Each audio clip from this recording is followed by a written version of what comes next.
Morning all of you. आज का आप लोगों का topic environmental science. Environmental science में हम लोग पृथ्वी पे जितने भी जीव जंतु पेड़ पौधे हैं उन सभी चीज़ों के बारे में स्टडी करते हैं। एनवायरमेंटल साइंस में हम लोग पेड़ पौधे जीव जंतु पहाड़ झरना जितने भी चीज़ हैं चाहे वो निर्जीव हैं या सजीव हैं उन चीज़ों के बारे में हम लोग ये विज्ञान में हम लोग पढ़ते हैं। सबसे पहले है introduction. Environmental science is the study of our environment. अब जो पर्यावरण विज्ञान है उसमें हम लोग अपने पर्यावरण से संबंधित वस्तुओं के बारे में चीज़ों के बारे में स्टडी करते। It studies air water soil plants animals and human and their relationship. हम लोग इसमें यही स्टडी करते हैं, यही अध्ययन करते हैं हवा पानी मिट्टी पौधा जीव जंतु साथ ही साथ इंसान, इन सभी के बीचों में आपस का क्या रिलेशन है, इन सब चीज़ों के बारे में स्टडी करते हैं में पर्यावरण विज्ञान में एनवायरमेंटल साइंस में। It help us understand nature and protect it from pollution and damage. हमें ये विज्ञान समझाता है कि हमें नेचर के साथ किस तरीके से मिलके रहना चाहिए, साथ ही साथ अगर नेचर में किसी प्रकार का डैमेज होता है तो उनसे हम लोगों के ऊपर क्या क्षति पहुंचता है, इन चीज़ों के बारे में बतलाता है कौन, एनवायरमेंटल साइंस। फिर आगे है मीनिंग ऑफ एनवायरनमेंट।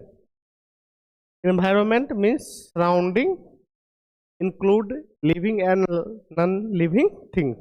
इन्वायरमेंटल का मतलब हुआ पर्यावरण का मतलब ये हुआ कि हमारे आसपास जितने भी जीवित जीव है चाहे निर्जीव है चाहे लिविंग है या नॉन लिविंग है, वो जितने भी चीज़ें हैं वो किसके अंतर्गत आते हैं, पर्यावरण के अंतर्गत आते हैं। एग्जाम्पल के लिए एयर हवा हो गए, वाटर पानी हो गया, ट्री पेड़ पौधे, एनिमल्स एंड ह्यूमंस। ये सब जितने भी जीवे हैं या वस्तुएं हैं वो हम लोगों की जरूरत की चीजें हैं और वो हमारे पर्यावरण से संबंधित है। फिर है कंपोनेंट ऑफ इन्वायरमेंट्स। अब हमारे पर्यावरण के मुख्यतः चार घटक हैं, चार भाग हैं। पहला है एटमॉस्फेयर, दूसरा है हाइड्रोस्फेयर, तीसरा है लिथोस्फेयर, चौथा है बायोस्फेयर। ये चार टाइप्स हैं हमारे इन्वायरमेंट्स के। एक एक टाइप को बारी बारी से देख। पहला है एटमॉस्फेयर, तो हिंदी में क्या बोलते हैं, वायुमंडल। Atmosphere is the layer of air around the earth. पृथ्वी के चारों तरफ हवा की एक लेयरें जो है वो फैली हुई है, इसी को क्या बोलते हैं, एटमॉस्फेयर बोलते हैं। It contain oxygen nitrogen and other gas. अब ये लेयर में जो है बहुत सारे गैस है, इसमें हमारा ऑक्सीजन है नाइट्रोजन है और भी बहुत सारे गैस हैं, कार्बन डाइऑक्साइड हैं। We breathe air from it, तो हम लोग सांस के माध्यम से हवा को लेते हैं। Clouds rain and wine from here. अब यही वातावरण के माध्यम से जो है बादलें वर्षा साथ ही साथ हमारे इन्वायरमेंट का टेम्परेचर मेंटेन रहता है। It protect us from harmful ray of the sun.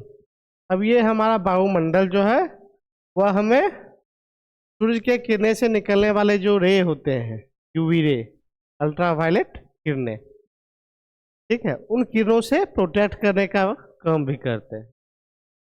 Life is not possible without the atmosphere.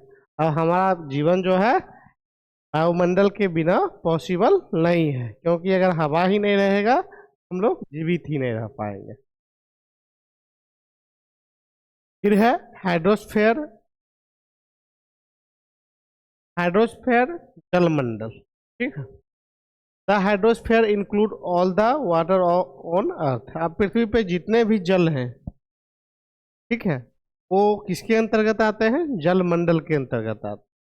चाहे रिवर्स नदियां हो, लेक्स झीलें हो, ओशियंस, पाउंड्स, रेन वाटर। जितने भी झील हो, समुद्र हो, नदियां हो, तालाब हो, ये सब जल मंडल के अंतर्गत आते हैं। Water is essential for living beings. अब हमारा जो पानी जो है, सब जितने भी जीव हैं उन सभी जीवों के लिए बहुत ही महत्वपूर्ण है, क्योंकि पानी के बिना लाइफ जीना पॉसिबल नहीं है। चाहे पानी से आपका पानी पीते हैं, साथ ही साथ खेती की भी जितने भी कामें होते हैं पानी के बिना वो पॉसिबल नहीं होते हैं। जिस तरह हवा के बिना इंसान जीवित नहीं रह सकता है, उसी तरह पानी के बिना भी इंसान जीवित नहीं रह सकता। फिर है आगे लिटोस्फेयर, तो हम लोग स्थल मंडल बोलते हैं। The lithosphere is the solid outer part of the earth.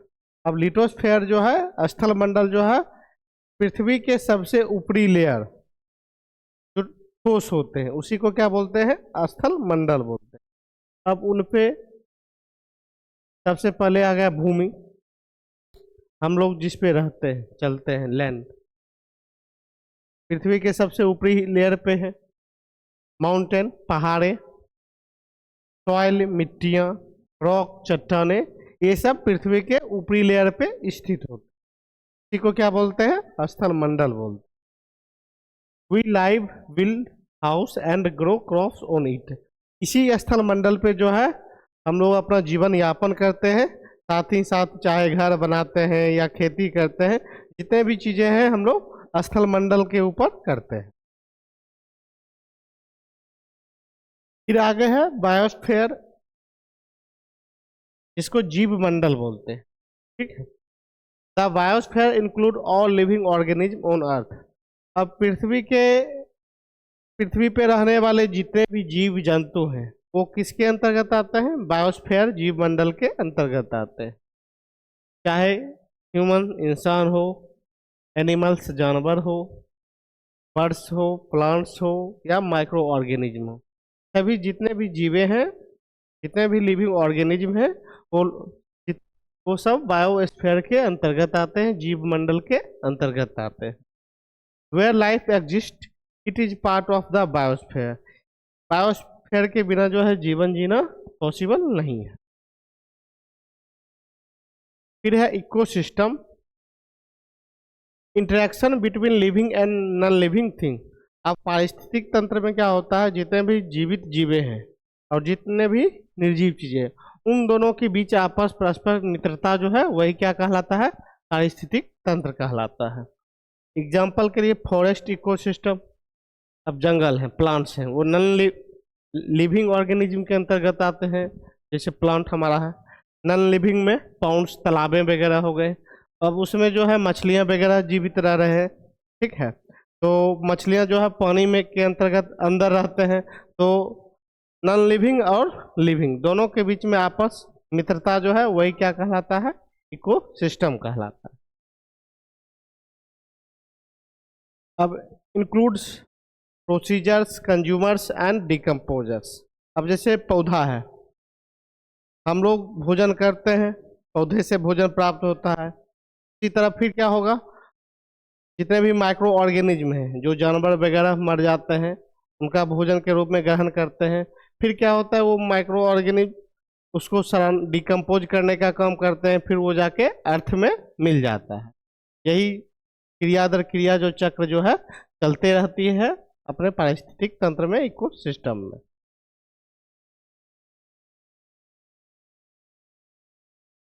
अब नेचुरल रिसोर्स, जो प्राकृतिक के द्वारा हम लोगों को प्राप्त होते हैं, रिसोर्स गिवन बाय नेचर, जो हम लोगों को प्राकृतिक के थ्रू मिलते हैं उसी को नेचुरल रिसोर्स बोलते हैं। पहला है रिन्यूएबल, इसको नवीकरणीय संसाधन भी बोलते हैं, जैसे सनलाइट, सूरज की किरण, सूरज से निकलने वाले जो प्रकाश होते हैं वो कभी समाप्त होने वाले नहीं है। वाइंड, हवा, जो हमें नेचुरल मतलब गॉड गिफ्टेड है, ठीक है, वो कभी समाप्त होने वाले नहीं है। वाटर, ये सब रिन्यूएबल सोर्स है जो हम लोगों को गॉड गिफ्टेड है, नेचर से हम लोगों को मिलता है।